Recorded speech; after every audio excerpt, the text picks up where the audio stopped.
മാനത്തുതിച്ചത് മണ്ണിൽ വിരിഞ്ഞല്ലോ മാണിക്യപ്പൂങ്കുയിലാളെ ഇനി പാറിപ്പറക്കണം പാട്ടൊന്നു പാടണം കൂടെ ഇരിക്കാൻ വാ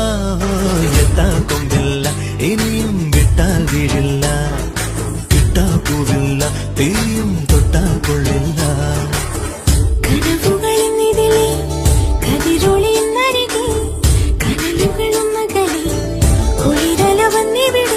എങ്ങെങ്ങും പൊന്നോണക്കിളി വന്നതുപോലുണര്